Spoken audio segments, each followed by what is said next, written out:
নবী আমার মায়ের গলাটা জড়াইয়া ধইরা মাকে ডেকে বলে, মা গো, প্রত্যেকদিন সন্ধ্যার সময় দেখি প্রত্যেকটা বাচ্চাকে তাদের বাবারা কোলে করে বাড়িতে নিয়ে যায়, মার্কেটে নিয়ে যায়, বিভিন্ন জায়গায় ঘুরতে নিয়ে যায় গো মা। আমার বাবা কই গো? আমার বাবা তো একটা দিন আমাকে কোলে নিল না রে মা। ও মা, তুমি না বলছো আমার বাবা ব্যবসা করতে গেছে? ও মা, সবার বাবা ব্যবসা করে বাড়িতে আসে গো, আমার বাবা কই গো? আমার বাবাকে আমি কেন দেখি না রে মা? মায়েমেনা নবী মুহাম্মাদের কান্না দেখে বলে, বাবা রে, কান্না করিস না, তোর বাবা এমন জায়গায় ব্যবসা করতে গেছে যেখানে গেলে মানুষ আর কোনোদিন ফিরে আসে না। এ মুহাম্মদ, তোর বাবা সিরিয়ায় ব্যবসা করতে গেছিল, সেখানে গিয়ে অসুস্থ হয়ে দুনিয়া থেকে বিদায় নিয়ে গেছে রে, আর কোনোদিন তোর বাবা আসবে না। নবী আমার মাকে ডেকে বলে, মা গো, আমার বাবার কবরটা একটু দেখাইবানি। বলে, চলো তোমার দাদা আব্দুল মুত্তালিবের কাছে গিয়ে দেখি, তিনি যদি অনুমতি দেন তাহলে আমরা যেতে পারবো।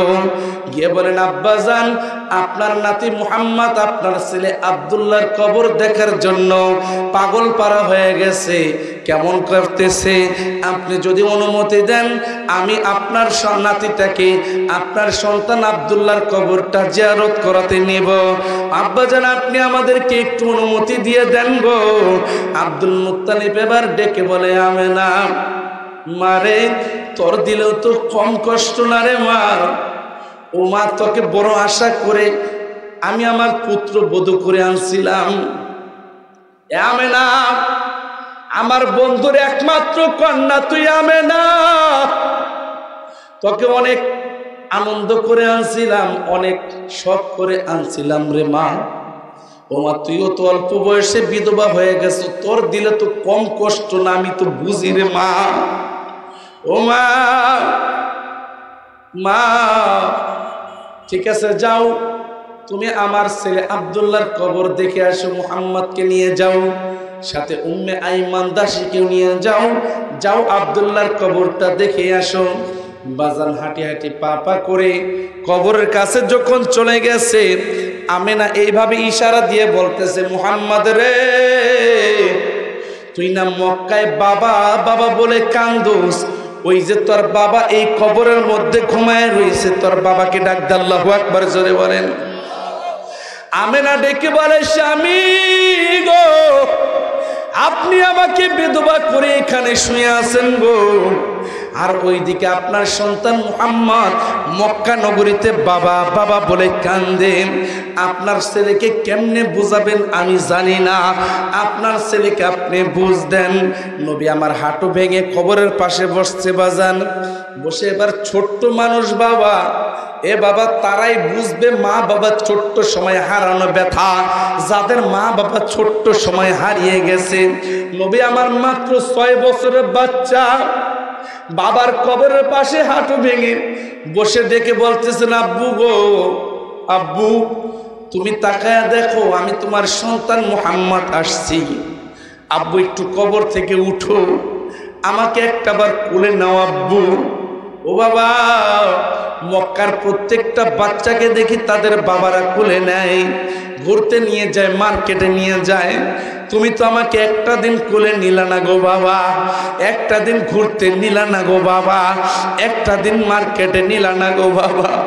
বাবা তুমি একটাবার উঠো গো বাবা, উঠো, ও বাবা উঠো। আমেনা ডেকে বলে, মুহাম্মদ যতই ডাকোস না কেন তোর বাবা উঠবে না, কারণ মানুষ একবার দুনিয়া থেকে বিদায় নিলে আর কোনোদিন আসে না। চল বাবা আমরা মক্কায় চলে যাই। নবী আমার কান্দে আর বলে, মা গো, আমার বাবাকে একটাবার বলো, আমার বাবা যেন একটাবারের জন্য আমাকে কোলে নেই গো মা। ও মা, আমার বাবাকে বলো আমি একবারই কোলে উঠবো, আর উঠবো না গো মা। আমেনা মুহাম্মাদের কান্না দেখে সহ্য করতে পারে না, উম্মে আইমানও সহ্য করতে পারে না গো বাবা, কান্নার রোল পড়ে গেছে। হঠাৎ করে আমেনা নবী মুহাম্মাদের হাতটা থাবা দিয়ে ধরে বলে, মুহাম্মদ চল বাবা আমরা মক্কায় ফিরে যাই, তোর বাবাকে ডেকে আর লাভ নাই। নবী আমার ডেকে বলে, মা তুমি আমাকে নিও না গো মা, আমার বাবার সাথে আমাকে একটু কথা বলতে দাও গো মা। আমার বাবাকে একটা বারের জন্য উঠতে বলো। নবীজিকে যখন হাত ধরে টেনে বাবা মক্কার দিকে নিয়ে যাইতেছে, হঠাৎ করে পথিমধ্যে মরুভূমিতে ঝড় শুরু হয়ে গেছে। আমেনা তাঁবুর ভিতরে ঢুকে গেছে বাবা। তাঁবুর ভিতরে যাইয়া আমেনা আস্তে করে শুয়ে পড়ছে। এ উম্মে আইমান, জি আপা, এ মুহাম্মদ, জি আম্মু, তোদের হাতটা দে। কেন? উম্মে আইমান রে, আসছিলাম বড় আশা করে আমার স্বামীর কবরটা দেখব, কিন্তু আমার মন বলতেছে রে উম্মে আইমান, আজকে মনে হয় তোদের সাথে আর মক্কায় ফিরে যেতে পারবো না। উম্মে আইমান, একটা ওয়াদা দে রে বোন, তুই যতদিন দুনিয়াতে বেঁচে থাকবি আমার মুহাম্মদকে ছেলের মতো লালন পালন করবি। উম্মে আইমান ডেকে বলে, আপা গো আপনি কোনো টেনশন করিয়েন না, আপনার কিচ্ছু হবে না। নবী আমার ডেকে বলে, মা তুমি এমন করতেছো কেন, তোমার কি হয়েছে? আমেনা ডেকে বলে, মুহাম্মদ রে, বাবা রে, আমি মনে হয় তোদের সাথে আর ফিরে যেতে পারবো না রে বাবা। এ বাবা, ঠিক মতো খাওয়া দাওয়া করিস, ঠিক মতো গোসল করিস, ঠিক মতো শরীরের যত্ন নিস। মুহাম্মদ আজকে থেকে সারাদিন না খেয়ে থাকলে কেউ তোকে জিজ্ঞেস করবে না মুহাম্মদ খাইছোস কি।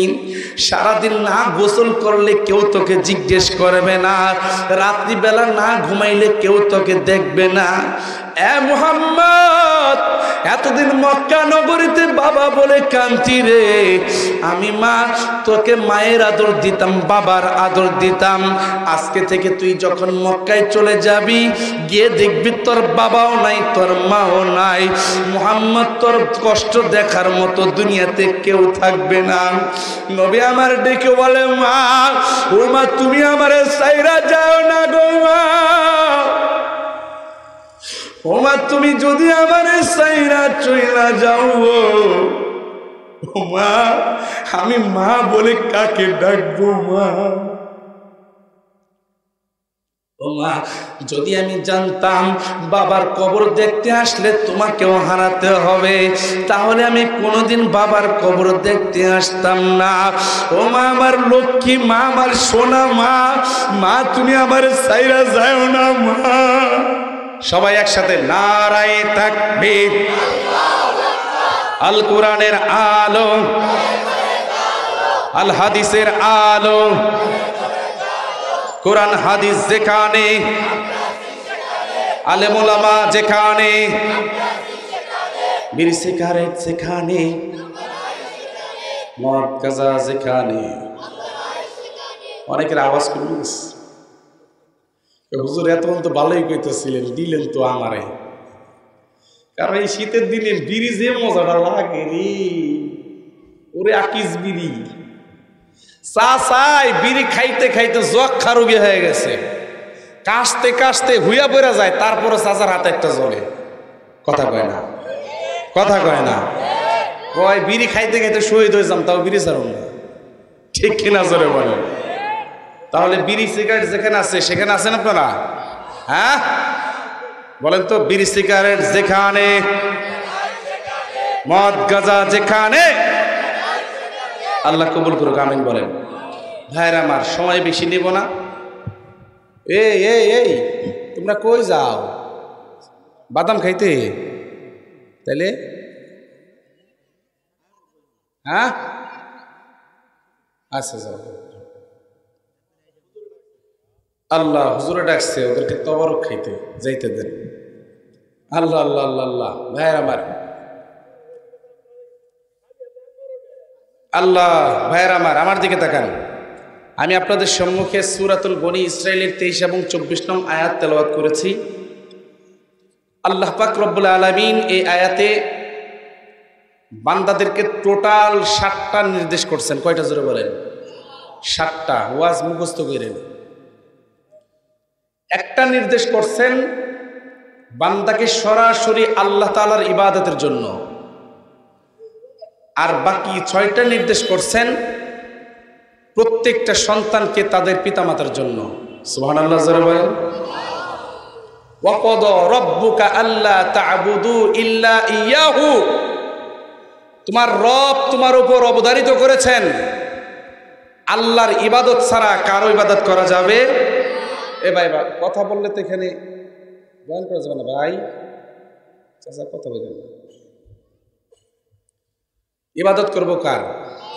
কথা কয় না কার? ছেলে দেওয়ার মালিক কে? মেয়ে দেওয়ার মালিক কে? নাকি কবরে যেটা হয়ে রয়েছে এটা? অনেকে দেখেন না কবরে যায় হেরা, মাজারে যায় ছেলে চায়, আসেনি? কথা কয় না। আপনাদের এলাকায় নাই?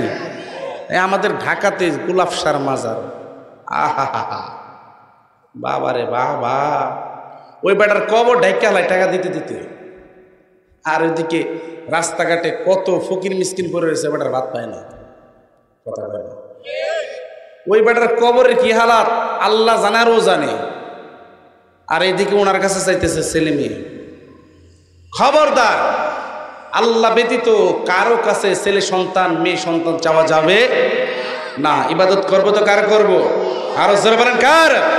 আল্লাহ। আল্লাহ বলেন ওয়া ক্বাদা রাব্বুকা আল্লা তা'বুদু ইল্লা ইয়াহু, তোমার রব তোমার উপর আবশ্যকীয় করেছেন আল্লাহর ইবাদত ছাড়া কারো ইবাদত করবা না। সর্বপ্রথম নির্দেশ করলেন আল্লাহর ইবাদতের কথা, এরপরে বাকি 6টা নির্দেশ করলেন সন্তানদেরকে তাদের পিতামাতার প্রতি। ওয়াবিল ওয়ালিদাইনি ইহসানা, তুমি তোমার পিতামাতার খেদমত করবা। ইম্মা ইয়াবলুগান্না ইনদাকাল কিবারা আহাদুহুমা আও কিলাহুমা ফালা তাকুল লাহুমা উফ, বৃদ্ধ অবস্থায় 2জন অথবা 1জনকে পাইছো, তাদের সাথে উফ শব্দটা পর্যন্ত বলবা না। উফ দ্বারা 2টা ব্যাখ্যা করেছেন মুফাসসিরিনে কেরাম।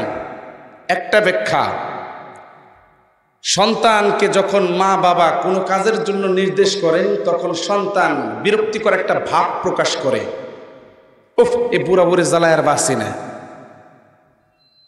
আরেকটা ব্যাখ্যা করেছেন সন্তানের আচরণের কারণে মা বাবা কষ্টে বলে উফ কেমন সন্তান জন্ম দিলাম। আপনাদের সন্তান এমন করেনি? আসেনি? হ্যাঁ। এরপর আল্লাহ বলেন ওয়ালা তানহারহুমা, খবরদার তাদেরকে ধমক দিবা না। ওয়াকফিজ লাহুমা জানাহাজ যুল্লি মিনার রহমা, তাদের জন্য দয়া পরবশ হয়ে রহমতের ডানা বিছিয়ে দাও। অকুর রব্বির হামহুমা কামা রব্বায়ানি সগীরা, তোমার পিতা মাতার জন্য দোয়া করো আল্লাহর কাছে, আল্লাহ আমার মা বাবা ছোট্ট সময় যেমনি ভাবে আমাকে লালন পালন করেছেন ঠিক তেমনি ভাবে তাদেরকে আপনি লালন পালন করেন, তাদের উপর রহম করেন। সুবহানাল্লাহ। আল্লাহ মাঝখানে কি বললেন? ওয়ালা তানহারহুমা, খবরদার ধমক দিবা না। আমাদের বাংলাদেশের সন্তানেরা তো মা বাবাকে ধমক দেয় না, দেয়নি? খালি দেয় না, মাঝে মাঝে পিটায়ও, ঠিক কিনা? আমার সফর সঙ্গী জুলকারনাইন অত্যন্ত আমার মুহাব্বতের ভাই, আমি যেখানে যাই সেখানে আমার সাথে থাকে। আমাকে বলতেছে হুজুর বেশ কিছুদিন আগে এক সন্তান তার মাকে ওই রড দিয়ে এমনভাবে বাড়ি দিছে, কিছুক্ষণ পরে মা দুনিয়া থেকে বিদায় নিয়ে গেছে। নাউজুবিল্লাহ। জোরে কোন। এ দোস্ত, নামাজ পড়তে পড়তে কপালে কালো দাগ পরিয়ে ফেলেছেন, বাইতুল্লাহ প্রত্যেক বছর হজ করতে যান, জিকির করেন, তাবলিগ করেন, পীর মুরিদি করেন, সব কিছু করেন, যদি মা বাবার বদদুয়া আপনার অ্যাকাউন্টে জমা থাকে এই সমস্ত আমল কিছুই আল্লাহ কবুল করবেন না। ঠিক কিনা জোরে বলেন? মা বাবা যদি কারো উপর অসন্তুষ্ট থাকেন, আল্লাহ রসুল বলেন মা বাবা যদি কারো উপর অসন্তুষ্ট থাকেন ওই ব্যক্তির আমল নামায় 24 ঘন্টা কবিরা গুনাহ লেখা হয়। এখন আপনি হিসাব মিলায় দেখেন, আপনার মা বাবা আপনার উপর কি খুশি আছে না বেজার আছে? আহা এ দোস্ত, মা বাবা এমন একটা জিনিস, মা বাবা যদি আল্লাহর কাছে নেক দোয়া করে এটাও আল্লাহ কবুল করে নেন, বদ দোয়া করলে এটাও কবুল করে নেন। বাইতুল্লাহর ইমাম আব্দুর রহমান আস-সুদাইসি বলেন, আমি যে বাইতুল্লাহর ইমাম হয়েছি এটা আমার মায়ের দোয়ায়। বলে কেমনে? আমি যখন ছোট্ট ছিলাম আমার মা আমাকে একটা কাজের জন্য নির্দেশ দিছিলেন, তা আমি কি করছি ওই কাজটা করি নাই, না করাতে আমার মা রাগ হয়ে বলেছিল, এ আব্দুর রহমান তোরে যেন আল্লাহ বাইতুল্লাহর খাদেম বানায়। সুবহানাল্লাহ কয় না? বলে মা রাগ হয়ে বদদোয়া না দিয়ে ভালো দোয়া দিছিল, সেই দোয়া কবুল হয়ে গেছে। এখান থেকে একটা শিক্ষণীয় বিষয় হলো, যারা মা বাবা আছেন অনেকেই দেখা যায়, বিশেষ করে আমাদের মা বোনরা কথায় কথায় সন্তানদেরকে বদদোয়া দেয়, তুই মরে যায় পারস না, তোর চেহারা যেন না দেখি। কয় কি কয় না, খবরদার মা বদদোয়া দিয়ে না। তো আল্লাহর কাছে যদি মা বাবা দোয়া করে সব দোয়া আল্লাহ কবুল করে নেন। দোস্ত, মা বাবার খেদমত করতে থাকেন, কোন সময়ে যে মায়ের একটার দোয়ার বদলতে আপনি দুনিয়ায় কামিয়াবি হয়ে যাবেন, আখিরাতে কামিয়াবি হয়ে যাবেন বলা যায় না। ঠিক কিনা জোরে কও? মা বাবা এমন জিনিস। এক যুবক, বখাটা যুবক আছে না, বখাটা যুবক, লম্বা লম্বা চুল রাখে, কানে দুল লাগায়, এরপরে হাতে চুরি লাগায়, এরপরে মেয়েদের মতো স্টাইল করে আসেনি? আপনাদের এলাকায় তো নাই, ঢাকাও অ্যাভেলেবেল আছে। তে যুবক আল্লাহর ইবাদত করে না। ভাই আপনারা যদি উঠা বসা করেন আমি মোনাজাত দিয়ে দেব। উঠা বসা করেন না ভাই।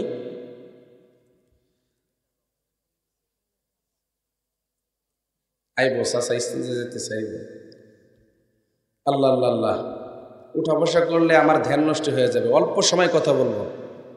আল্লাহ, তো যুবক নামাজ কালাম কিছুই পড়ে না।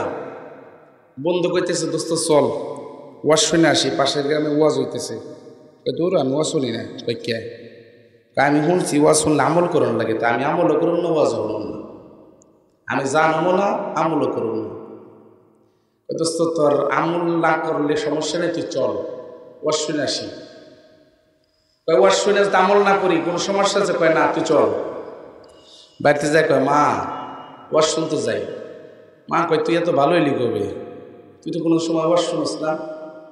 কহ মা ওয়াজ শুনতে যাইতেছি, দোয়া করো। মা ওই দিক দিয়ে বলছে, মালিক রে আমার পাগলটারে তুমি একটু কবুল করে নাও। সুবহানাল্লাহ। এই দোয়াটা আল্লাহ তাআলা কবুল করে বলাইছেন। কেমন কবুল করছেন দেখেন। যুবক মাহফিলে গেছে, যাওয়ার পরে পিছু যাই বসছে, হঠাৎ করে আল্লাহর ওলি বলতেছেন, চাওয়ার মতো চাইতে হয়, চাইলে সবই পাওয়া যায়। চাওয়ার মতো চাইতে হয়, চাইলে সবই পাওয়া যায়। পাওয়ার মতো চাইতে হয়, চাইলে সবই পাওয়া যায়। সুবহানাল্লাহ বলেন। বক্তা যখন এই কথা বলছে, চাওয়ার মতো চাইতে হয়, চাইলে সবই পাওয়া যায়, এবার এই বখাটা যুবক নাম আব্দুল্লাহ উঠা হাঁটা শুরু করছে। কয় দোস্ত জায়গা, কই কে? ওয়াজ শোনা হয়ে গেছে। কি ওয়াজ শুনছস? ওই যে হুজুর কইলো চাওয়ার মতো চাইতে হয়, চাইলে সবই পাওয়া যায়। কয় তুই কি চাস? কয় হুজুরে যেহেতু কইছে চাওয়ার মতো চাইলে পাওয়া যায়, তাহলে আমিও চাওয়ার মতো একটা জিনিস চাই। কয় কি? কয় আমি আমাদের দেশের বাদশার মায়া বিয়ে করতেছি। কেমন চাওয়া চাইছে? কয় দোস্ত যদি বাদশার মাইয়া বিয়া না করতে পারি হুজুরের খবর আছে। হুজুর মিথ্যা কথা কয়, ওয়া যাবে। দোস্ত তুই ওয়াজ শুনতে আইছিলি না, এটাই ভালো আছি ভাই, আবার একটা পেঁচ লাগাই। তুই তুই থাক, আমি গেলাম। বাইতে গেছে মাই কয় কিরে তুই ওয়াজ না শুনতে গেলি? মনে হয়ে গেছে আমল নিয়ে আইছি। কই কি আমল? হুজুর কইছে চাওয়ার মতো চাইলে নাকি সব পাওয়া যায়। তুই কি চাস? আমি তো বাদশার মাইয়ার বিয়ে করতে চাই। মা যদি আমি বাদশার মাইয়ার বিয়ে না করতে পারি হুজুরের খবর আছে। হুজুরের ঠিকানা নিয়ে আইছি, হুজুরের খবর আছে। মায়ে কয় শয়তান, এমনি নামাজ কালাম পড়স না, ওয়া শুনোস না, আজকে একদিন গেছিস ওয়া শুনবার লেগে আবার হুজুর ভুল দিয়ে দিয়েছিস। হলা দেখলি তুই হলেন থেকে মা শুনো, যদি সত্যি সত্যি আমি বাদশার মাইয়ার বিয়ে করতে পারি তাহলে আমি আমার জীবনটাকে আল্লাহর রাস্তায় বিলাইয়া দিব। মা কয় মালিক রে, তুমি আমার পাগলটা একটু কবুল করে নাও না। মালিক তুমি একটু কবুল করে নাও। হাঁটতে হাঁটতে আস্তে আস্তে বাদশার বাড়ির সামনে উপস্থিত। দারোয়ান কয় ভাই আপনার বাড়ি কই? কয় অমুক জায়গায়। এনেছেন কে? কয় সম্মান দিয়ে কথা কয়, আমি কিন্তু বাদশার হবু জামাই। বাদশার হবু জামাই মানে? হ্যাঁ, বাদশার মাইয়া বিয়া করুন। মানে কি? কয় হুজুরে কইছে চাওয়ার মতো চাইলে নাকি পাওয়া যায়, তো আমি বাদশার মাইয়ার চাওয়ার মতো চাইছি। দারোয়ান কয় ভাই তুই সর, তুই যা, তুইও বাস আমারও বাসা। তুই যদি এনে চা কোস তাহলে আমার চাকরি যাবো। একটু করে বাদশা আইছে। কি হয়েছে রে? হুজুর এই লোকটা কোত্থেকে যেন আইসা আপনার মেয়ে বিয়ে করতে চায়। আব্দুল্লাহ বকাটে যুবক বাদশার গিয়ে কয় আসসালামু আলাইকুম শ্বশুর আব্বা, আপনি কেমন আছেন? কন আপনারা যদি হঠাৎ করে এরকম একজন কয় কেমনটা লাগবে? বাদশা কয় কে তুমি? আব্দুল্লাহ। বাড়ি কোথায়? পাশের গ্রামে। কি চাও? বেশি কিছু চাই না, আপনার মায়াটারে চাই। বাদশা মনে করছে মনে পাগল, বাংলা ঘর আটকাই থু। বাংলা ঘরে যখন নিচে এখন কয় দেখছোস আমার শ্বশুর আব্বা আমাকে তার বাড়িতে স্থান দিয়েছে, আমি আমার বিয়েটা যখন হয়ে যাবে তখন দেখবি দারোয়ানে পিডাই ওর সবাই বলিস। কয় দেখ তুই আমার মারিস না ভাই, আমি যদি বাদশার মেয়ে বিয়ে করা পারি তাহলে তুই যে কটা বাড়ি দিস যে গুন্ডা 4টা বাড়ি বেশি দিন করে। কয় তুই চল। বাজার সন্ধ্যার যখন সময় হয়ে গেছে বাদশাহ আবার বাড়িতে আসছে, এসে দেখে আব্দুল্লাহ এখনো আছে। বাদশাহ জিজ্ঞেস করতেছে যুবক রে তুমি কি চাও আমাকে বলো গো। বলে হুজুর আমি আগে যেটা বলছি এখনো সেটা বলি, আপনার মেয়ে বিয়ে করতে চাই। বাদশাহ কোনো কথা না বলে বাজান সরাসরি ঘরে চলে গেছে। ঘরওয়ালির কাছে বলতেছে এমন একটা পরিস্থিতি কি করা যায়।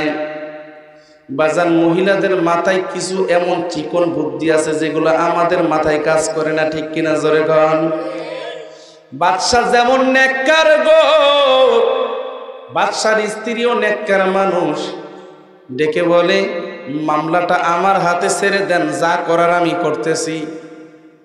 বাদশার স্ত্রী এবার বোরকা পরিয়া বাজান আব্দুল্লাহর কাছে গেছে। এ দোস্ত, আগের জামানার বাদশা এবং বাদশার স্ত্রী যারা ছিল তারা ছিল নেককার পরহেজগার তাহাজ্জুদ গুজারি, ঠিক কিনা জোরে কর। আর বর্তমানে তো নেতা হওয়ার আগে টুপি মাথায় দিয়া ঘুরে, নেতা হওয়ার আগে নামাজ পড়ে, মাহফিলে এসে বৈশা থাকে, কিন্তু নেতা হওয়ার পরে এই মগায় ঈদের নামাজটা পর্যন্ত পড়তে চায় না, ঠিক কিনা জোরে কর। আবার হেরা কয় ধর্ম ব্যবসায়ী নাকি হুজুররা। আসলে বড় ধর্ম ব্যবসায়ী হলে এরা বলে নির্বাচনের আগে টুপি মাথায় দেয়, নামাজ পড়ে, নির্বাচনের পরে নামাজ কালামের খবর নেয় না, ঠিক কিনা জোরে কর। এবার বাদশার স্ত্রী গিয়ে কয় বাবা তোমার নাম কি? আমার নাম আব্দুল্লাহ। আসসালামু আলাইকুম শাশুড়ি আম্মা, আপনি কেমন আছেন? পায়ে পড়ে গেছে সালাম করার লেগে। বাবা উঠো, কি চাও তুমি? কইছি তো আপনার মায়াটারে চাই। কেন? হুজুরে ওয়াজে কইছে চাওয়ার মতো চাইলে নাকি সব পাওয়া যায়। ঠিক আছে, আগামীকাল বিকেলবেলা তুমি নদীর পাড়ে এসে তোমার সাথে কথা হবে। আব্দুল্লাহ এবার দারোয়ানরে কয় দেখছোস তুই আমার মারছস না, দেখ বাদশার বউ এবার আমার সাথে দিন তারিখ ফাইনাল করবে, এই জন্য যাইতে গেছে। দারোয়ান কয় তুই যা, দেখিস তোর কয় নাম্বার দিন তারিখ ঠিক করায়। বাজান পরের দিন বিকেলবেলা যখন আব্দুল্লাহ নদীর পারে চলে গেছে, বাদশার স্ত্রী এসে এবার ডেকে বলে, আব্দুল্লাহ রে, তুমি জানো কি একটা কবিতা বলছিলা? আব্দুল্লাহ এবার ডেকে বলে, চাওয়ার মতো চাইতে হয়, চাইলে সবই পাওয়া যায়। বলে, আম্মা জান এই কবিতাটা আমি বলছিলাম। বাদশার স্ত্রী ডেকে বলে, চাওয়ার মতো চাইলে কি সব পাওয়া যায় নাকি? কয়, হ্যাঁ পাওয়া যাবে। তাহলে হুজুরে কইল কি লিগান? হুজুর যেহেতু কইছে তাহলে চাওয়ার মতো চাইলে ঠিকই পাওয়া যাবে। বাজান এই কথা বলতে বলতে বাদশার স্ত্রীর হাতে একটা হীরার আংটি ছিল, এই আংটিটা নদীর ভিতরে ফিকে মারছে। ডেকে বলে, আব্দুল্লাহ রে, চাওয়ার মতো চাইলে যদি সব পাওয়া যায় রে, আমিও এই আংটিটা চাওয়ার মতো চাইলাম, আমার আংটিটা তুমি এনে দাও। যদি আমি আংটি পাই গো, তাহলে আমার মেয়েও তোমার কাছে বিয়ে দিব। আল্লাহু আকবার, জোরে বলেন। আব্দুল্লাহ কয়, হ্যাঁ কয় কি লেডিসে কয় কি রে, এত মিনিট তো ভালো আছিল, এই আংটি কই গেছে? নদীর মধ্যে ফেঁকে মারছে, খুঁজে পাওয়া যায়? হ্যাঁ যা কইছি কইছি, আংটি যদি এনে দেবো তাহলে আমার মাইয়াও তোমার কাছে দিল। বাদশার স্ত্রী এবার বাড়িতে চলে গেছে।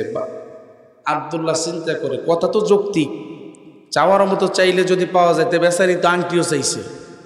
আহা বাজান, মায়ের দোয়া কেমনে কবুল করে দেখে। আব্দুল্লাহ এবার বাড়িতে যায়, ছোট্ট একটা বালতি আনছে, কয় সব নদীর পানি সব সেচে পেলাম। এক বালতি দুই বালতি করে শেষে, আর আল্লাহ কেমন বিপদে পড়লাম। বাজান এক বালতি দুই বালতি করে যখন আব্দুল্লাহ পানি সেচে, পানি তো কিঞ্চিত পরিমাণও কমার খবর নাই। গভীর রাতে এবার মালিকের কদমে সিজদায় পড়ে কান্দে, মালিক, তোমার নবীর ওয়ারিসের কথা শুনে আমি একটু পাগলামি করছিলাম গো, আজকে যদি আংটিটা না পাই তোমার নবীর ওয়ারিস মিথ্যাবাদী হয়ে যাবে। ও মালিক, আংটিটার ব্যবস্থা করে দাও, তুমি তো ইচ্ছা করলে সব কিছু করতে পারো। আমি তোমার কাছে বলি গো, তুমি যদি আজকে আমার আংটিটার ব্যবস্থা করে দাও গো, আমি আব্দুল্লাহ আমার জীবনটা তোমার রাস্তায় আমি বিলিয়ে দিব। মুসার সাথে কইলা কথা, তোর পাহাড়ে নিয়া, আমার সাথে কইবানি কথা নদীর পারে বই। আল্লাহু আকবার বলেন। মালিক, তোমার খলিল ইব্রাহিমের সাথে কইলা কথা, আগুনেতে নিয়া, আমার সাথে কইবানি কথা নদীর ঘাটে বইয়া। ও মালিক, তোমার হাবিবের সাথে কইলা কথা, আসমানেতে নিয়া, আমার সাথে কহিবানি কথা নদীর ঘাটে বইয়া। মালিক রে, তুমি তো ইচ্ছা করলে সব কিছু করতে পারো, তুমি তো ইচ্ছা করলে দিনকে রাত করতে পারো, রাতকে দিন করতে পারো, তুমি ইচ্ছা করলে আংটিটাও আমার হাতে তুলে দিতে পারো। আল্লাহ, তোমার মতো তো কেউ নাই, তুমি ইচ্ছা করলে সব কিছু সম্ভব। তুমি আমার আংটিটার ব্যবস্থা করে দাও। আমি যা পাগলামি করেছি, ভুল করেছি, আর জীবনে এমন পাগলামি করব না। মালিক, তোমার কাছে আমি ওয়াদা দিলাম গো, তুমি যদি আজকে আমার আংটিটার ব্যবস্থা করে দাও গো, আমি আব্দুল্লাহ তোমার জন্য দেওয়ানা হয়ে যাব। আল্লাহু আকবার, জোরে বলেন। বাজান কেমন যেন মাওলার সাথে আব্দুল্লাহর সাথে একটা গভীর সম্পর্ক হয়ে গেছে। কেমন যেন একটা আওয়াজ শুনতেছেন, আমায় এত রাইতে কেন ডাকে দিলি আমার আব্দুল্লাহ রে, আমায় এত রাইতে কেন ডাকে দিলি। আব্দুল্লাহ কয়, ও গো মাওলা শুনছনি, আংটি পাইলে বিয়ে দিবে জাননি। মালিক রে তুমি আংটিটার ব্যবস্থা করে দাও। বাজান একবার দুইবার দোয়া করে আবার নামাজ পড়ে আবার মালিকের কাছে কান্না করে। কিছুক্ষণ পরে আবার এক বালতি দুই বালতি করে পানি ওঠায়। পানি উঠাইতে উঠাইতে হঠাৎ করে বালতির দিকে তাকিয়ে দেখে বাজান বালতির পানির মধ্যে একটা হীরার আংটি ঝলমল ঝলমল করতেছে।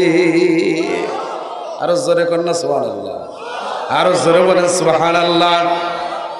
আব্দুল্লাহ সাথে সাথে সিজদায় পড়ে গেছে। তুমি মাওলা এত ভালো জানতাম না, ওয়াদা দিলাম আর কোনো দিন তোমায় ভুলবো না, ওয়াদা দিলাম আর কোনো দিন তোমায় ভুলবো না। মালিক রে তুমি যে এত দয়ার আল্লাহ আমি তো আগে জানতাম না। ও মালিক তুমি কত কঠিন বিষয়টাকে সহজ করে দিলা। মাওলা তুমি যে মানুষকে এত আপন করে নিতে জানো আমি তো জানতাম না রে মাওলা। তুমি যে আমাকে এত ভালোবাসো আমি জানতাম না। আমি আসল মালিক সাইরে কার জন্য পাগল হইলাম। বাজান সারাটা রাত আব্দুল্লাহ মাওলার সাথে গভীর সম্পর্ক করে ফেলেছেন। আব্দুল্লাহর সাথে মাওলার সাথে প্রেম খেলা চলতেছে। আল্লাহু আকবার জোরে বলেন। সারাটা রাত আব্দুল্লাহ মাওলার সাথে প্রেম আলাপ করিয়াও সকালবেলা যখন বাদশার বাড়ির সামনে উপস্থিত, দারওয়ান কয়ে আব্দুল্লাহ আবার এই সুসকে তোরে না কইছে আংটি এনে দিতে, তুই আবার এই সুসকে। হঠাৎ করে বাদশা দূরে থেকে দেখছে এ দারওয়ান আব্দুল্লাহকে ছেড়ে দিয়ে আসতে দে আমার কাছে। ইরে বাবা আব্দুল্লাহ তোর চাষিনা বললো আংটি আনতে, তুই কেন আসছো? বাজান এই কথা বলতে বলতে পকেট থেকে বাহির করে আংটিটা যখন বাদশার হাতে দিছে, বাদশা তাকিয়ে দেখে গো এই আংটি তো আমার বিবিকে আমি নিজের হাতে কিনে দিয়েছিলাম। সাথে সাথে বাদশা এবার বিবিকে ডেকে বলে, বিবি রে আয় রে আয়, আল্লাহর ওলির খেলা দেখা যা। কি দেখি দেখি দেখি বাদশার স্ত্রী এবার আংটিটা হাতে নিছে। দেখো তো তোমার আংটি নেই। হ তাই তো, আমার হাতে লাগতো না, এই জন্য আমি সুতা দিয়ে পেঁচাইয়া মোটা করছিলাম, আমার হাতে একটু ঢিলা হইতো টাইট করার জন্য। এই আংটি আব্দুল্লাহ পাইল কোথায়? বাদশাহ এবার ডেকে বলেন, বিবি রে আমরা ভুল করে ফেলেছি। আব্দুল্লাহ কিন্তু সাধারণ কোনো মানুষ না, ও কিন্তু আল্লাহর একজন খাস ওলি। আব্দুল্লাহকে ডেকে বলে, বাবা তুমি তাড়াতাড়ি রেডি হও। মেয়েকে ডেকে বলতেছেন, মা রে তোকে এমন একটা ছেলের হাতে তুলে দিতেছি যেই ছেলেটার দুনিয়ার কোনো সম্পদ নাই, কিন্তু আমার মাওলার সাথে একটা গভীর সম্পর্ক আছে। সাথে সাথে আব্দুল্লাহ কয়, আই এম সরি বাদশাহ, আমি আপনার মেয়ে বিয়ে করতে পারবো না। কেন? এ আব্দুল্লাহ তুমি এই আংটির জন্য আমার মেয়ে বিয়ে করার জন্য এত কিছু করলে, এখন বিয়ে করতে পারবে না মানে কি? কি কও তুমি, কি কও? বলে বাদশাহ গো, কেউ যদি রূপা খুঁজতে গিয়ে স্বর্ণ পায় সে কি রূপা নিবে না স্বর্ণ নিবে? বলে স্বর্ণ নিবে। বলে আমি নকল মালিক খুঁজতে যাইয়া গো, নকল মাসুক খুঁজতে যাইয়া আমি আমার আসল মাসুককে পেয়ে গেছি। বাচ্চা আমি আমার মৌলাকে পেয়ে গেছি, আমি আর দুনিয়ায় কোনো বিয়ে শাদী করব না, আমি প্রেম তো করব আমার মৌলার সাথে প্রেম করব, আমার মৌলার জন্য আমার জীবনটা আমি বিলায় দিব। আমার মৌলাকে আমি বলছি রে, আমি যতদিন দুনিয়ায় বেঁচে থাকবো আমার মৌলার জন্য দেওয়ানা হয়ে যাব। আল্লাহু আকবার জোরে বলেন। আমার যুবক ভাইরা রে, মায়ের দুয়ার কারণে আল্লাহ কেমনে কবুল করে দেখো। যুবকটা নামাজ কালাম কিচ্ছু পড়তো না, আল্লাহর হুকুম মানতো না, বখাটে একটা যুবক ছিল, কিন্তু মায়ের যখন দোয়া করছে মাওলার কাছে, এই দোয়ার বদলতে আল্লাহ তাকে ওলি বানায় দিছে। সুবহানাল্লাহ জোরে কর। মায়ের দোয়ার বরকত আছে না নাই? আর জোরে কোন আছে না নাই? অনেকে কবেন হুজুর টাকা পয়সা তো কম নাই, মা বাবার তো দোয়ার দরকার কি? দোস্ত রে, পিছনের দিকে তাকায় দেখেন, আপনি যত ধনী বলেন, যত উপরের লেভেলের লোক হন না কেন, আপনি এই পর্যন্ত আসার পেছনে আপনার মা বাবার চোখের পানি আছে। কথা কয় না? আছে না নাই? আরো জোরে বলেন আছে না নাই? কিন্তু বড় আফসোসের বিষয়, আমাদের সন্তানরা যখন বড় হয়, টাকা পয়সা যখন মালিক হয়ে যায়, এরা মা বাবাকে তখন আর চিনে না। আসেনি আপনাদের এলাকায়? হ্যাঁ, আহা, বাবা ভিটামাটি বিক্রি কইরা সন্তানকে লেখাপড়া করাইছে, সন্তান এখন বড় জজ ব্যারিস্টার হয়ে গেছে, টাকা পয়সার মালিক হয়ে গেছে, এখন মা বাবা চিনে না। আছে না নাই? মা বাবা এত কষ্ট করে সন্তানকে বিদেশে পাঠাইছে, ভিটামাটি বিক্রি করে, এখন সন্তান টাকা পয়সার মালিক হয়ে গেছে, এখন মা বাবা কাটছে না। আসেনি? কথা কয় না নাই? অভাব নাই। হালাকে এই সন্তানকে এই পর্যায়ে আনার পিছনে মা বাবার যে কত চোখের পানি এবং শ্রম ছিল, একমাত্র আমার মৌলা ছাড়া কেউ জানে না। ঠিক কিনা? জোরে বলে, আরো জোরে বলেন ঠিক কিনা? হে যুবক, তুমি কোন রাস্তায় হাঁটো? তুমি ভাবতেছো মা বাবাকে ভাত দিবা না, তুমি ধনী হয়ে যাইবা, সম্পদের পাহাড় করবা, এমন বিপদ তোমার উপর চলে আসবে, তুমি কল্পনাও করতে পারবা না। তোমার পাহাড় সমপরিমাণ সম্পদ সব কিছু ধূলিসাৎ হয়ে যাবে। ঠিক কিনা? জোরে কন। কয়দিন পরে দেখবেন যে প্যারালাইসিসের রোগী হয়ে গেছে, হঠাৎ করে দেখবেন যে বউয়ের কিডনি নষ্ট হয়ে গেছে, পোলা একটা ল্যাংড়া হয়ে গেছে।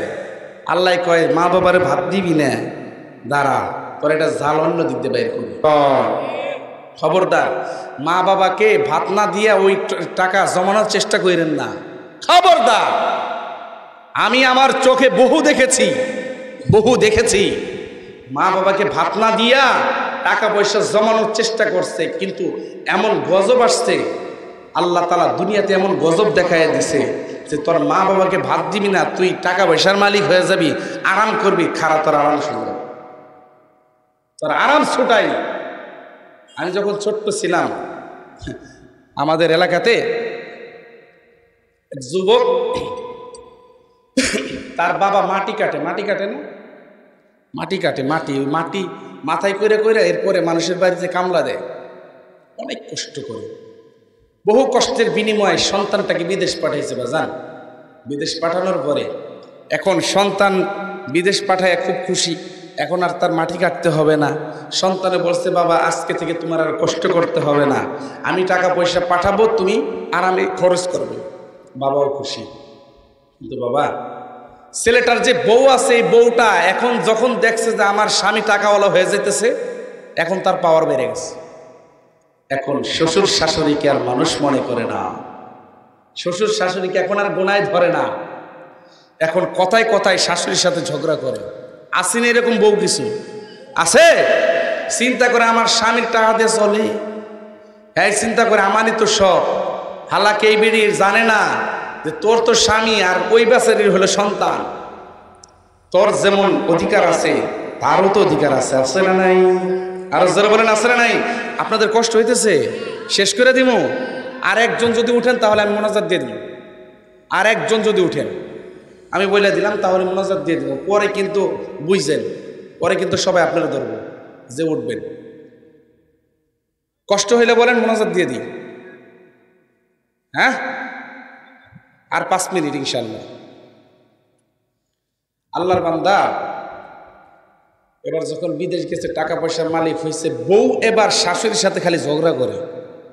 আমার চোখের সামনে ঘটনা, বুঝলেন যুবক? আহা,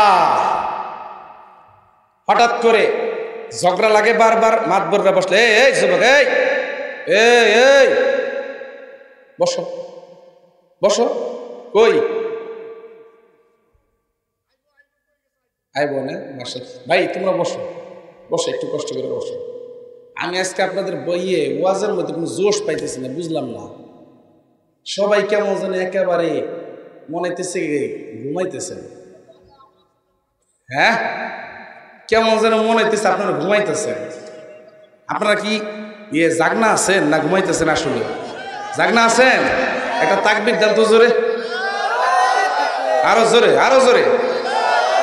একজনের তাকবীর দেন, বাকিরা আল্লাহু আকবার কোন। একজন তাকবীর দেন।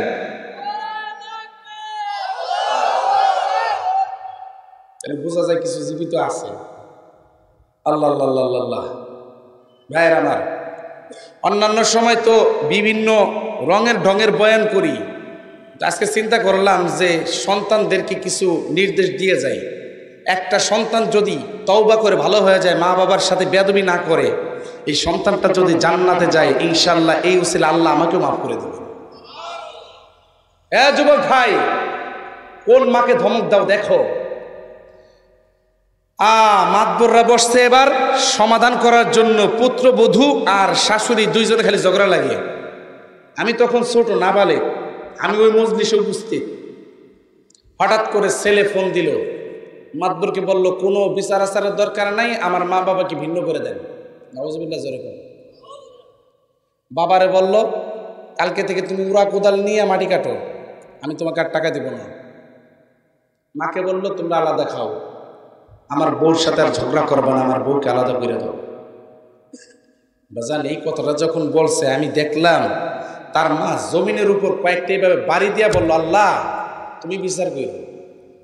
আহা, ঠিক 1 থেকে 1.5 সপ্তাহ যাওয়ার পরে হঠাৎ করে ফোন আসছে। ওই সন্তান বিদেশে কাজ করতেছিল, ক্যারানের উপর থেকে একটা লোহার টুকরা ছুটে পায়ের উপর পড়ছে, পরে সাথে সাথে পা চূর্ণ বিচূর্ণ হয়ে গেছে। আহা, মনে করছো মা বাবাকে কষ্ট দিয়ে সম্পদের পাহাড় করবা না। আমি আরেকটা লোককে দেখতাম, তার মাকে এইভাবে চুলের মুষ্টি ধরে এইভাবে ঘুরাই ঘুরে মারত বউয়ের কথায়। আহা, মা শুধু চিৎকার মেরে কান্না করত।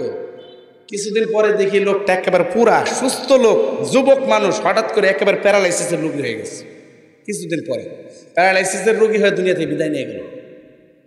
মনে করছেন মা বাবার সাথে বেয়াদবি করবেন, মা বাবাকে কষ্ট দিবেন, আর আপনি বড় কিছু হয়ে যাবেন? না না না না, আল্লাহ আমাদের হেফাজত করুক। আমি জোরে বলেন।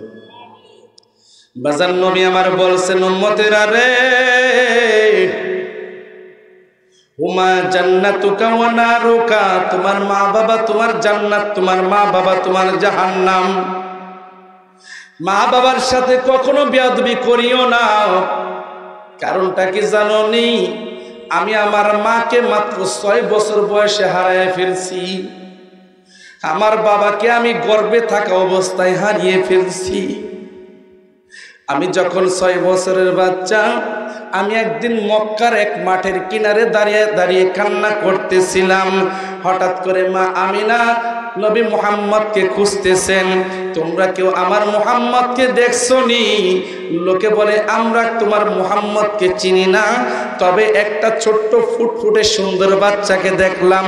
ও একটা মাঠের কিনারে দাঁড়িয়ে দাঁড়িয়ে বাবা বাবা বলে কান্না করতেছে, বাবা বাবা বলে কান্না করতেছে। মা আমিনা দৌড়াইয়া গিয়ে দেখে নবী মুহাম্মদ মাত্র 6 বছরের শিশু বাচ্চা বাবার জন্য কান্না করতেছেন। মা আমিনা একটা চিৎকার দিয়ে বলে, মুহাম্মদ রে, বাবা তুই আমার বুকে আয়, তুই কেন কান্না করতেছো? নবী আমার মায়ের গলাটা জড়াইয়া ধইরা মাকে ডেকে বলে, মা গো, প্রত্যেক দিন সন্ধ্যার সময় দেখি প্রত্যেকটা বাচ্চাকে তাদের বাবারা কোলে করে বাড়িতে নিয়ে যায়। মার্কেটে নিয়ে যায়, বিভিন্ন জায়গায় ঘুরতে নিয়ে যায় গো মা। আমার বাবা কই গো? আমার বাবা তো একটা দিন আমাকে কোলে নিল না রে মা। ও মা, তুমি না বলছো আমার বাবা ব্যবসা করতে গেছে? ও মা, সবার বাবা ব্যবসা করে বাড়িতে আসে গো, আমার বাবা কই গো? আমার বাবাকে আমি কেন দেখি না রে মা? মায়েমেনা নবী মুহাম্মাদের কান্না দেখে বলে, বাবা রে কান্না করিস না, তোর বাবা এমন জায়গায় ব্যবসা করতে গেছে যেখানে গেলে মানুষ আর কোনোদিন ফিরে আসে না। এ মুহাম্মদ, তোর বাবা সিরিয়ায় ব্যবসা করতে গেছিল, সেখানে গিয়ে অসুস্থ হয়ে দুনিয়া থেকে বিদায় নিয়ে গেছে রে, আর কোনোদিন তোর বাবা আসবে না। নবী আমার মাকে ডেকে বলে, মা গো, আমার বাবার কবরটা একটু দেখাইবানি। বলে, চলো তোমার দাদা আব্দুল মুত্তালিবের কাছে গিয়ে দেখি, তিনি যদি অনুমতি দেন তাহলে আমরা যেতে পারবো। গিয়ে বলেন, আব্বাজান, আপনার নাতি মুহাম্মদ আপনার ছেলে আব্দুল্লাহর কবর দেখার জন্য পাগল পারা হয়ে গেছে, কেমন করতেছে, আপনি যদি অনুমতি দেন আমি আপনার নাতিটাকে, আপনার সন্তান আব্দুল্লাহর কবরটা জিয়ারত করাতে নেব। আব্বাজান, আপনি আমাদেরকে একটু অনুমতি দিয়ে দেন গো। আব্দুল মুত্তালিব এবার ডেকে বলে, আমেনা মারে, তোর দিলেও তো কম কষ্ট না রে মা। ও মা, তোকে বড় আশা করে আমি আমার পুত্র বধূ করে আনছিলাম। আমেনা, আমার বন্ধুর একমাত্র কন্যা তুই আমেনা, তোকে অনেক আনন্দ করে আনছিলাম, অনেক শখ করে আনছিলাম রে মা। ও মা, তুইও তো অল্প বয়সে বিধবা হয়ে গেছো, তোর দিলে তো কম কষ্ট না, আমি তো বুঝি রে মা। ও মা, মা ঠিক আছে, যাও তুমি আমার ছেলে আব্দুল্লাহর কবর দেখে আসো, মুহাম্মদকে নিয়ে যাও, সাথে উম্মে আইমান দাসীকেও নিয়ে যাও, যাও আব্দুল্লাহর কবরটা দেখে আসো।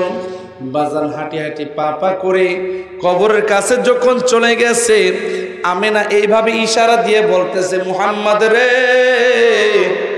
তুই না মক্কায় বাবা বাবা বলে কান্দোস, ওই যে তোর বাবা এই কবরের মধ্যে ঘুমায় রয়েছে, তোর বাবাকে ডাক দে। আল্লাহু আকবার জোরে বলেন। আমেনা ডেকে বলে, স্বামী গো, আপনি আমাকে বিধবা করে এখানে শুয়ে আছেন গো, আর ওইদিকে আপনার সন্তান মুহাম্মদ মক্কা নগরীতে বাবা বাবা বলে কান্দে। আপনার ছেলেকে কেমনে বুঝাবেন আমি জানি না, আপনার ছেলেকে আপনি বুঝ দেন। নবী আমার হাঁটু ভেঙে কবরের পাশে বসছে বাজান, বসে এবার ছোট্ট মানুষ বাবা, এ বাবা তারাই বুঝবে মা বাবা ছোট্ট সময় হারানো ব্যথা, যাদের মা বাবা ছোট্ট সময় হারিয়ে গেছে। নবী আমার মাত্র 6 বছরের বাচ্চা বাবার কবরের পাশে হাঁটু ভেঙে বসে ডেকে বলতেছেন, আব্বু গো, আব্বু তুমি তাকায়া দেখো, আমি তোমার সন্তান মুহাম্মদ আসছি। আব্বু একটু কবর থেকে উঠো, আমাকে একটাবার কোলে নাও আব্বু।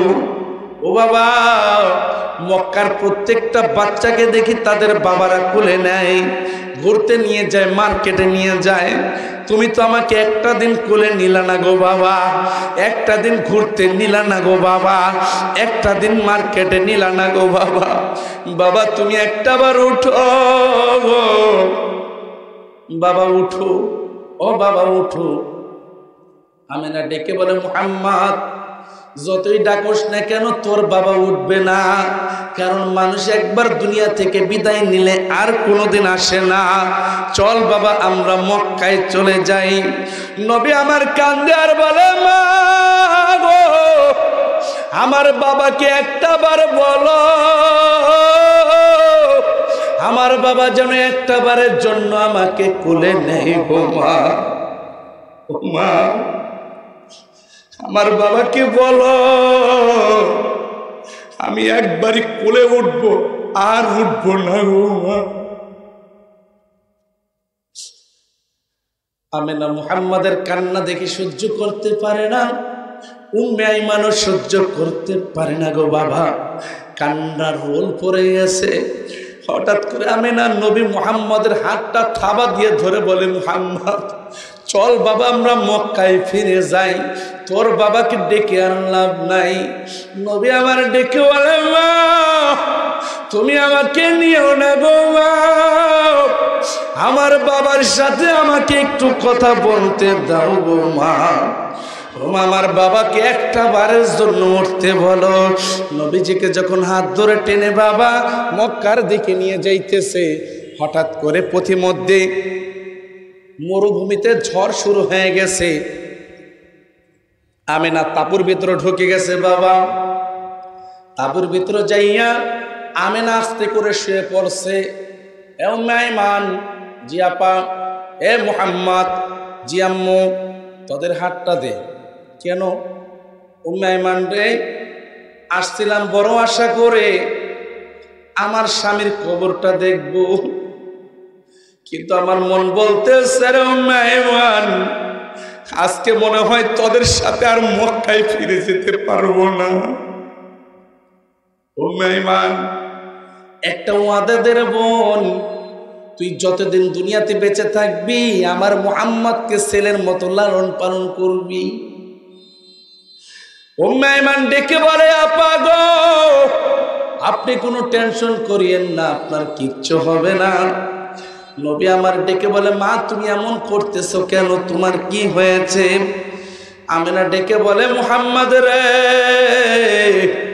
বাবা রে, আমি মনে হয় তোদের সাথে আর ফিরে যেতে পারবো না রে বাবা। এ বাবা ঠিক মতো খাওয়া দাওয়া করিস, ঠিক মতো গোসল করিস, ঠিক মতো শরীরের যত্ন নিস। মুহাম্মদ আজকে থেকে সারাদিন না খেয়ে থাকলে কেউ তোকে জিজ্ঞেস করবে না মুহাম্মদ খাইছস কি। সারাদিন না গোসল করলে কেউ তোকে জিজ্ঞেস করবে না। রাত্রিবেলা না ঘুমাইলে কেউ তোকে দেখবে না। এ মুহাম্মদ, এতদিন মক্কা নগরীতে বাবা বলে কান্তি রে, আমি মা তোকে মায়ের আদর দিতাম, বাবার আদর দিতাম। আজকে থেকে তুই যখন মক্কায় চলে যাবি, গিয়ে দেখবি তোর বাবাও নাই, তোর মাও নাই। মুহাম্মদ তোর কষ্ট দেখার মতো দুনিয়াতে কেউ থাকবে না। নবী আমার ডেকে বলে, মা ও মা তুমি আমারে ছাইরা যাও না গো মা, ও মা তুমি যদি আমারে ছাইরা চইলা যাও, ও মা আমি মা বলে কাকে ডাকবো মা? ও মা যদি আমি জানতাম বাবার কবর দেখতে আসলে তোমাকেও হারাতে হবে, তাহলে আমি কোনোদিন বাবার কবর দেখতে আসতাম না। ও মা আমার লক্ষ্মী মা, আমার সোনা মা, মা তুমি আমার ছাইরা যাও না মা। ও মা এমনিতেই বাবা হারানো ব্যথা আমি সহ্য করতে পারি না। আজকে যদি তুমি আমাকে ছাইরা চইলা যাও গো, কে আমাকে খাওয়ায় দিবে, কে গোসল করায় দিবে? তোমার রাত্রিবেলা যখন আমার ঘুম ভেঙে যাবে, আমি কার কোলে মাথা রেখে ঘুমাবো মা? তুমি আমার ছাইরা যাও না গো মা। বাজান কান্নার রোল পড়ে গেছে। নবী মুহাম্মদকে মা আমেনা ডেকে বলে, মুহাম্মদ রে বাবা, তোর শেষ আবদারটা মনে হয় আমি মা রাখতে পারলাম না রে বাবা। বাবা তুই কোনো টেনশন করিস না, শরীরের যত্ন নিস রে বাবা। মানুষ চিরদিন বেঁচে থাকে না, একদিন আগে হোক পরে হোক সবারই যেতে হবে। এ মুহাম্মদ তুই কান্না করিস না বাবা রে, হয়তো বা আখেরাতে দেখা হইতে পারে।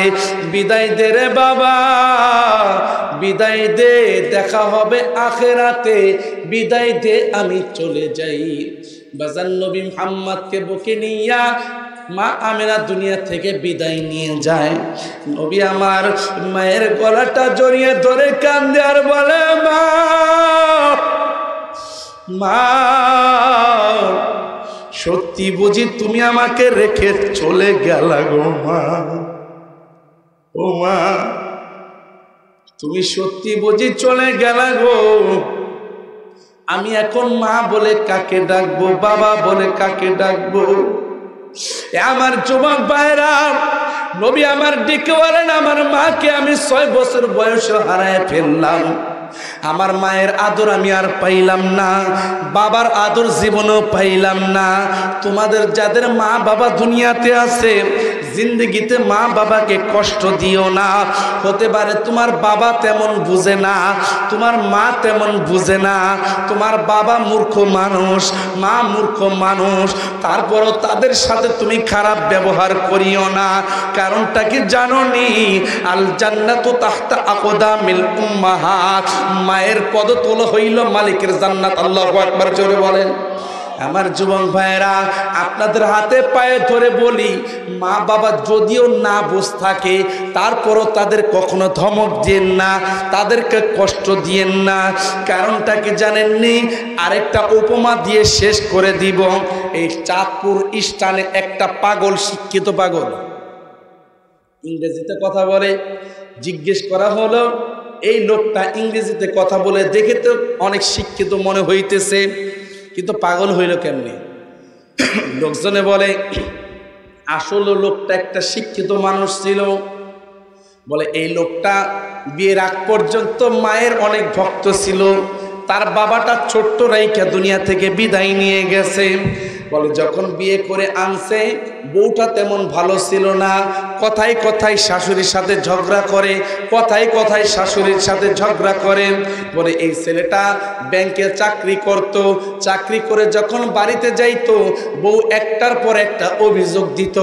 একদিন বাড়িতে গেছে, যাওয়ার পরে দেখে মুখ বেজার করে বউ বসে আছে। কি ব্যাপার বিবি, তোমার কি হয়েছে? বলে তোমার মা আমাকে আজে বাজে কথা বলছে, তোমার মা আমাকে মারছে, মিথ্যা কথা বলে স্বামীর কাছে বিচার দিয়েছে। বাজান, আপনাদেরকে একটা কথা বলি, বউ যদি কখনো মা বাবার নামে অভিযোগ দেয়, আগে মা বাবাকে জিজ্ঞেস করবেন, মা ঘটনা কতটুকু, বাবা ঘটনা কতটুকু, এরপরে যা কথা বলার বলবেন।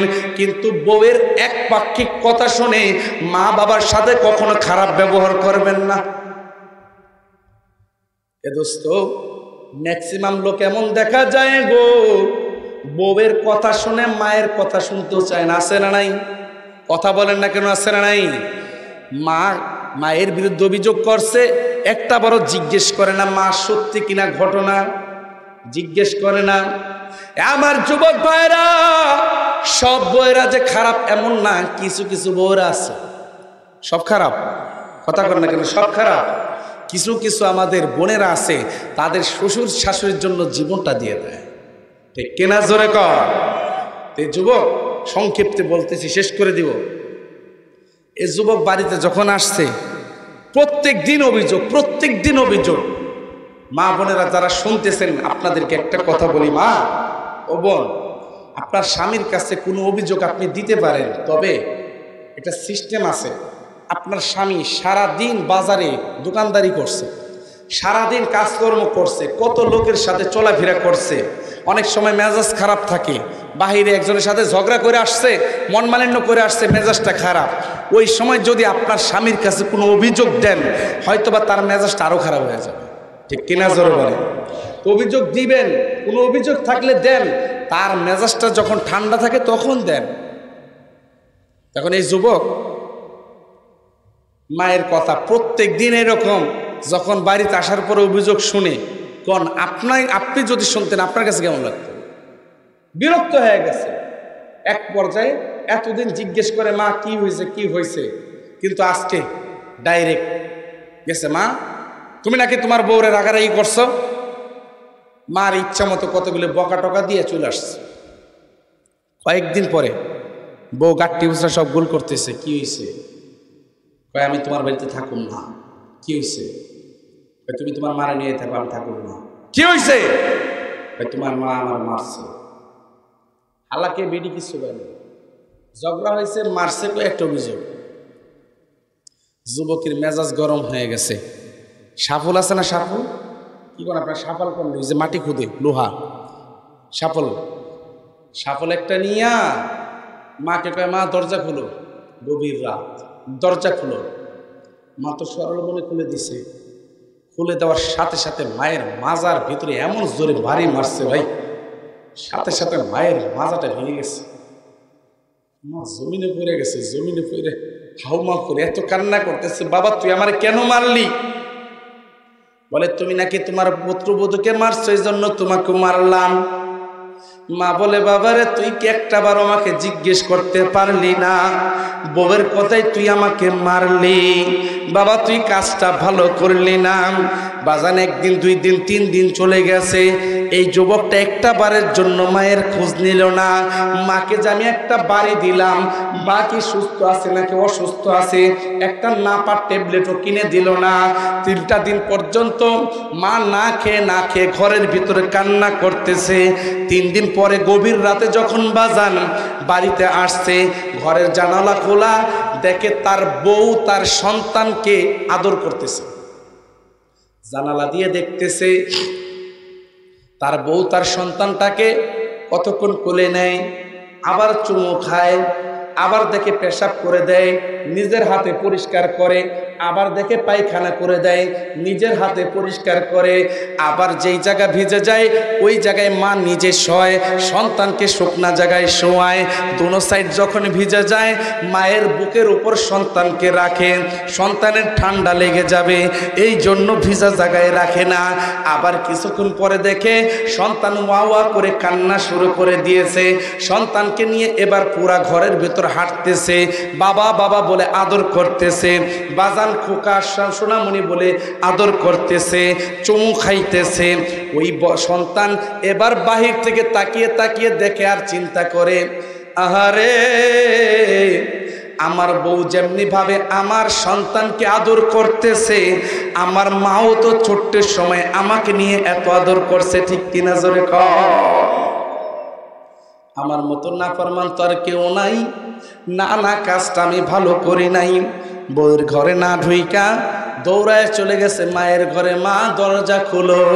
মায়ের দিলের ভিতরে ভয়, কারণ 3 দিন আগে ওই গভীর রাতে ডাক দিয়ে আমাকে মারছে। মা বলে বাবা বাবা তুই আমাকে কেন ডাকোস? বলে মা তোমার সাথে কথা আছে, তুমি দরজা খোলো।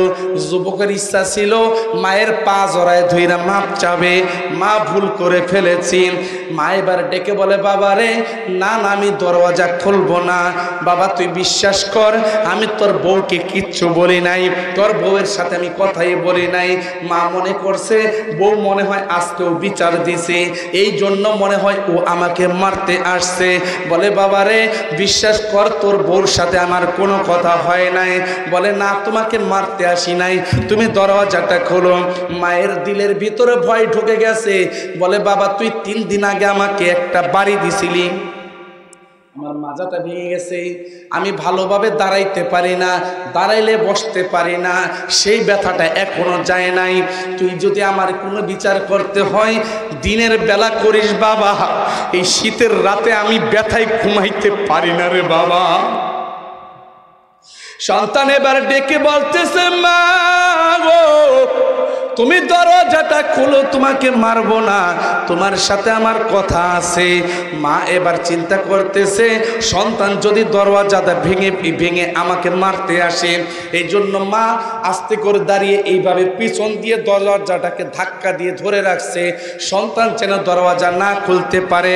সন্তান এবারে ডেকে বলতেছেন মা তুমি যদি দরজা না খুলো তোমার দরজা কিন্তু আমি ভেঙে ফেলবো। এক কথায় 2 কথায় 3 বারের মাথায় দরওয়াজায় যখন যুবক লাথি মারছে বাজান, সাথে সাথে দরওয়াজাটা মায়ের মাথার উপর পড়ে গেছে। তাকায় দেখে মায়ের মাথা দিয়ে রক্ত পড়তেছে।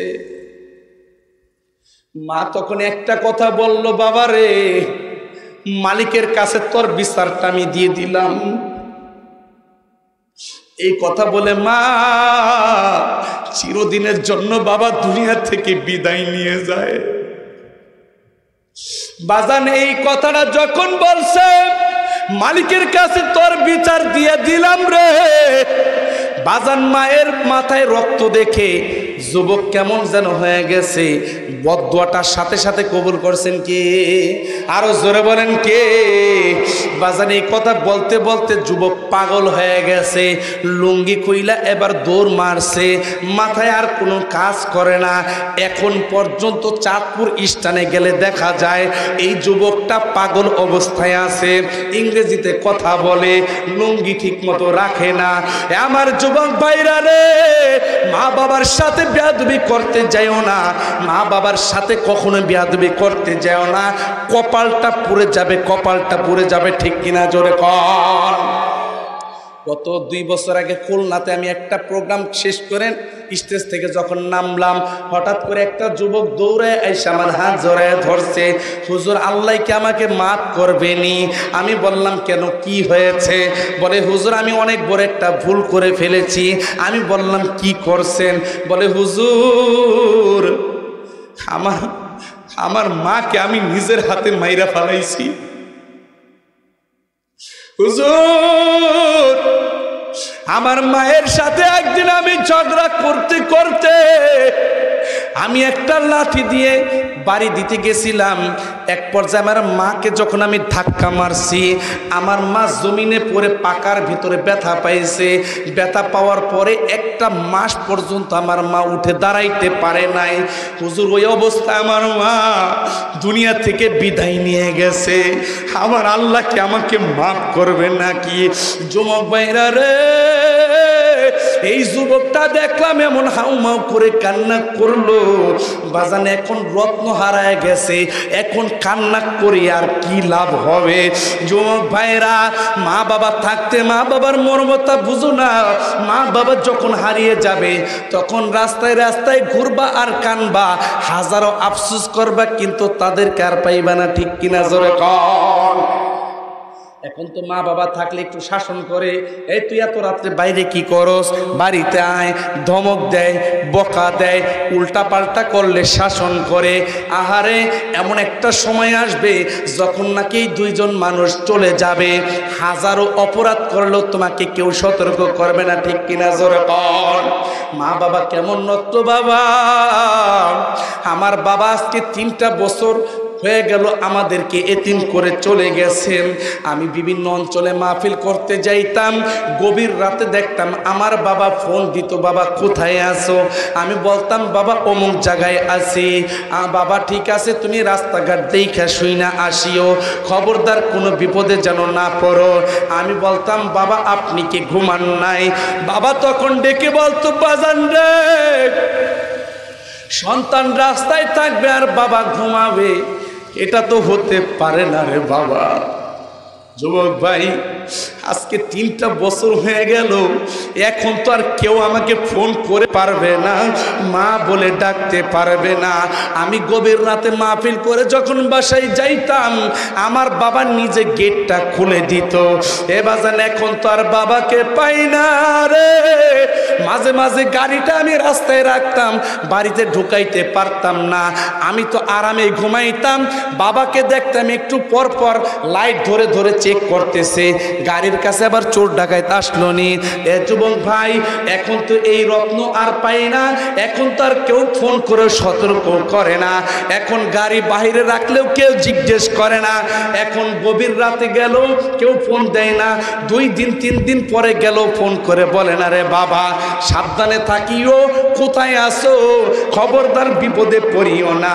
আহারে এই রত্ন, আহারে এই রত্ন তোমার আমার যাদের আছে গো, এখন এটা বুঝবা না রে যুবক ভাই, যখন হারায় যাবে তখন আমার মতো আফসোস করবা আর কানবা, হাজারো আফসোস করলেও তখন কোনো কাজে আসবে না, ঠিক কিনা জোরে কর। আপন বলে এই দুনিয়ায় খোঁজো তুমি কারে, ভাবো তুমি কারে, মায়ের মতো নাই রে আপন এই দুনিয়ার পরে, মায়ের মতো নাই রে আপন এই দুনিয়ার তরে। বিদেশে যদি কারো ছেলে মারা যায়, পশু পাখি জানার আগে আগে জানে মায়, সেই মায়ের ভুলো না রে, জীবন যদি থাকে মায়ের মতো নাই রে আপন এই দুনিয়ার তরে। ঠিক কিনা জোরে কর। যুবক ভাইরা, মা বাবা এমন আপন, যখন হারিয়ে যাবে তখন বুঝবা, এর আগে বুঝে আসবে না। এই জন্য আমি ত্রিশালের যুবক ভাইদেরকে বলি, যাদের মা বাবা আছে, যাদের মা বাবা আছে, দুইটা হাত জায়গায় দেখাইবেন, হুজুর আমার মা বাবার সাথে অনেক সময় ধমক দিয়ে কথা বলছি, অনেক সময় ঝাড়ি দিয়ে কথা বলছি, আজকে থেকে আমি তওবা করলাম, আর জিন্দেগিতে মা বাবাকে ধমক দিব না, আর জিন্দেগিতে মা বাবাকে কষ্ট দিব না। কোন কোন যুবক খাস দিলে তওবা করতে পারবা? আমার আল্লাহকে দুইটা হাত জায়গায় দেখা দাও। আল্লাহ আপনি তাকিয়ে দেখেন গো, আমার যুবক ভাইরা নিয়ত করছে আজকে থেকে মা বাবার সাথে বেয়াদবি করবে না, মা বাবার সাথে অসদাচরণ করবে না। মালিক রে, যাদের মা বাবা দুনিয়ায় আছে তুমি দীর্ঘ নেক হায়াত দিয়ে দাও, আমিন জোরে বলেন। আচ্ছা, যাদের মা বাবা নাই তারা কি করবেন? মা বাবা নাই কার কার হাত জায়গায় দেখেন তো। একজন না থাকলে এক হাত জাগান, দুইজন না থাকলে দুই হাত জাগান, দেখি সোজা করেন। আল্লাহ, অনেক আমাদের ভাইদের মা বাবা নাই। আল্লাহ ও আল্লাহ, আজকের মাহফিলের উসিলায়, সন্তানের চোখের পানির উসিলায় মা বাবাকে তুমি মাফ করে দাও, আমিন জোরে বলেন। আরো জোরে বলেন আমিন। ভাইয়ের আমার, যাদের মা বাবা আছে তাদের দায়িত্ব হলো মা বাবাকে খেদমত করা। ঠিক কিনা জোরে বলেন। ভাই, আল্লাহর রস্তে কেউ উঠবেন না। এই ভাই বসেন, আর 2 মিনিট বসেন, কেউ উঠবেন না ভাই। আল্লাহ, যাদের মা বাবা আছে তাদের দায়িত্ব হলো তাদের খেদমত করা এবং তাদের ভরণ পোষণ দেওয়া, তাদের খোরাকি দেওয়া। ঠিক কিনা? আর যাদের মা নাই বাবা, ছোট কি রে ভাই এত উঠা বসা করে কেন? খবরদার, এখন কেউ উঠবেন না। এখন মাদ্রাসার জন্য কিছু তাহসিল হবে, কেউ যদি উঠেন, আপনার জন্য যদি পরিবেশ নষ্ট হয়, কালেকশন যদি কম হয়, আপনি গুনাহগার হবেন। খবরদার, কেউ উঠবেন না ভাই। আর কয়েকটা মিনিট। মা বাবা যাদের নাই তারা কি করবেন? হুজুর, মা বাবা যখন ছিল তখন টাকা পয়সা ছিল না, ইচ্ছা করলে মা বাবাকে ভরণ পোষণ দিতে পারি নাই, ইচ্ছা করলে ভালো কিছু খাওয়াইতে পারি নাই। আল্লাহ তো এখন টাকা পয়সা দিছে, কিন্তু এখন মা বাবা নাই। হুজুর, এখন কি করব? এখন আপনার দায়িত্ব হলো, আমার দায়িত্ব হলো এই মা বাবার জন্য আল্লাহর রাস্তায় কিছু দান সৎকা করা। যদি দান সৎকা করি, আল্লাহ তাআলা কবরে বসায় বসায় জান্নাতি ফল খাওয়াই দিবেন, জান্নাতি পোশাক পরাইয়া দিবেন। ভাইয়ের আমার, কত টাকা কত দিকে যায়। মা বাবা যদি থাকতো, ঈদের মার্কেট করে দিতাম, তাদের ভরণ পোষণ দিতাম, 2-4 হাজার টাকা প্রত্যেক মাসে খরচ যাইত। একটা ঈদের মার্কেট, 1 মাসের খোরাকি বাবদ 5,000 টাকা এই আল্লাহর নবীর মেহমানদের জন্য দান করবেন। আমি মুসাফির মানুষ, দোয়া করবো ইনশাল্লাহ। হুজুর আসেন, দোয়া করবেন ইনশাল্লাহ। উলামায়ে কেরামদেরকে নিয়ে দোয়া করবে ইনশাল্লাহ। আল্লাহ চাহিতো এই উসিলায়, এই 5,000 টাকা দানের উসিলায় আল্লাহ আপনার মা বাবাকে কবরে বসায় বসায় জান্নাতি ফল খাওয়ায় দিবেন, জান্নাতি পোশাক পরায় দিবেন, আমিন বলে। কোন যুবক ভাই আছেন, কোন বাবা আছেন যে হুজুর মা নাই বাবা নাই, আমি 5,000 টাকা আমার মা বাবার নামে দিব, আমার মা বাবার একটা মাসের খোরাকির টাকা আমি দিয়ে দিলাম, একটা ঈদের মার্কেটের টাকা আমি দিয়ে দিলাম, মা বাবা থাকলে তো মার্কেট করাইতাম, খোরাকি দিতাম।